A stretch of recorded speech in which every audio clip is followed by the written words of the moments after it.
নমস্কার, জ্যোতির রান্নাঘরে সকল বন্ধুদের আমন্ত্রণ রইল। দেখুন, এখানে আমি কিছু উপকরণ নিয়ে এসেছি। এখানে আমার 250 গ্রাম পনির আছে, আমি চৌকো চৌকো করে কেটে নিয়েছি। এখানটা 4 চামচে 2 চামচ আমার কালো সর্ষে আছে। আর এখানটায় আমার যেটা হলুদ সর্ষে বলে সেটা আমার 4 চামচের 3 চামচ আছে। আর এখানটায় আছে কিছুটা তিল, এই 100 গ্রামের মতন আমার তিল আছে। আমি এগুলো সব আর তার সঙ্গে দুটো কাঁচা লঙ্কা, আমি এই 3টে জিনিস একসঙ্গে পেস্ট করব। সেটা আপনাকে দেখাচ্ছি, এটা সাইডে রেখে। সব উপকরণগুলো আমার পেস্ট করতে একটা মিক্সির জার নিয়েছি। আমি মিক্সির জারে আমি সম্পূর্ণ এগুলো সব ঢেলে দেবো। সাদা সর্ষেটা ঢেলে দিয়েছি, এবার কালো সর্ষেটা ঢেলে দেবো সম্পূর্ণ। তিল আর কাঁচা লঙ্কাটাও সম্পূর্ণের মধ্যে ঢেলে দেবো। আমি এটা একটা পেস্ট তৈরি করে নিয়ে এসে দেখাবো, তারপরে ফিরে আসছি। আমি পেস্টটা তৈরি করবো, তার জন্য অল্প জল দিয়ে তারপরে পেস্টটা তৈরি করব। দেখুন, খুব ভালো করে পেস্ট হয়ে গেছে আমার, একদম মিহি হয়ে গেছে। আমি এগুলো এই পনিরটার সঙ্গে মেশাবো। আমি এটা সাইডে রেখে একটা বাটি নিয়ে আসছি। দেখুন, এখানে আমি একটা বাটি নিয়ে নিয়েছি, কাঁচের বাটি। আমি এর মধ্যে সম্পূর্ণ পনিরটা ঢেলে দেবো। আমি যে তিল সর্ষে লঙ্কা পেস্ট তৈরি করেছি সেটা সম্পূর্ণ এর মধ্যে দিয়ে ফিরে আসছি। মিক্সির জারটা ধুয়ে আমি খুব সামান্য একটু জল দিয়ে দেবো। আমি একে একে এখন মশলা দেবো। আমি দিয়ে দেবো একটুখানি হলুদ, আর দিয়ে দেবো অল্প করে একটু কাশ্মীরি লঙ্কা, কালারটা সুন্দর হওয়ার জন্য। দিয়ে দেবো স্বাদ অনুসারে নুন। সকলের স্বাদ সমান থাকে না, আপনারা আপনাদের স্বাদের মতন দেবেন। দিয়ে দেবো সর্ষের তেল। এটা সর্ষের তেলেই হবে সম্পূর্ণ, সর্ষের তেল ছাড়া সাদা তেলে খেতে ভালো লাগবে না। দিয়ে দেবো ছোটো চামচের 1 চামচ চিনি। অল্প উপকরণে অসাধারণ একটি রেসিপি। আমি পনিরের সঙ্গে সব উপকরণগুলো এবার খুব ভালো করে মিশিয়ে নেব। সকলের কাছে অনুরোধ রইল, লাইক দিয়ে পুরো ভিডিওটি দেখবেন, সাবস্ক্রাইবার করে বেল আইকনটি টিপে রাখবেন। পরবর্তীকালে যে রান্নাগুলো জ্যোতি ছাড়বে সেগুলো আপনাদের কাছে সবার আগে নোটিফিকেশনটা পৌঁছে যাবে।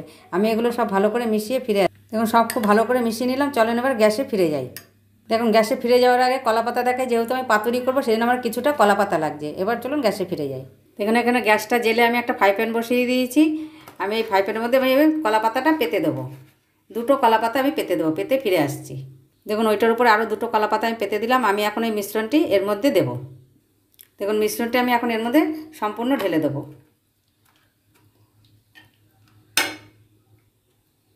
দেখুন, সম্পূর্ণ মিশ্রণটি দিয়ে দিয়েছি। আমি এখন এগুলো এরকম সুন্দর করে একটু পাতিয়ে দেবো। খুব বেশি পাতাবো না, এরকম একটু দিয়ে দেবো। দিয়ে এর উপরে আমি আবার কলাপাতা দিয়ে ঢাকা দেবো। দেখুন, এর উপরে দিয়ে দেবো কাঁচা লঙ্কা 2টো চেরা। তার উপরে দেবো একটু সর্ষের তেল।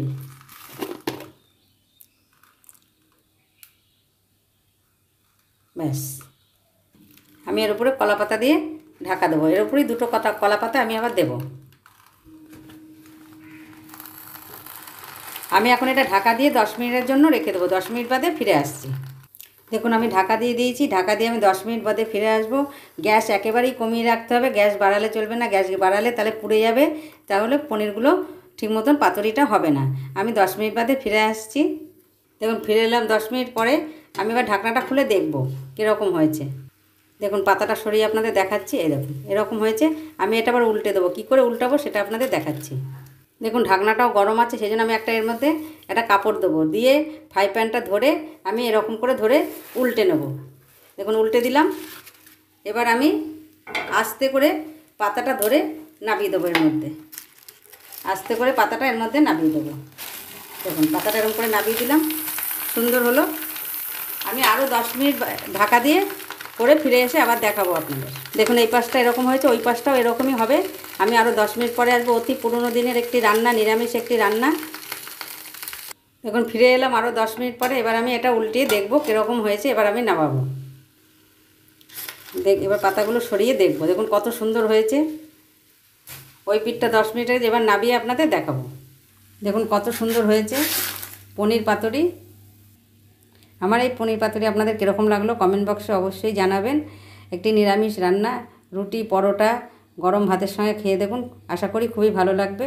এটা আমার ঠাকুমার থেকে আমার মা শিখেছিলেন, মায়ের থেকে আমি শিখেছি, আজ আপনাদের দেখালাম। সকলে ভালো থাকবেন, সুস্থ থাকবেন। ধন্যবাদ।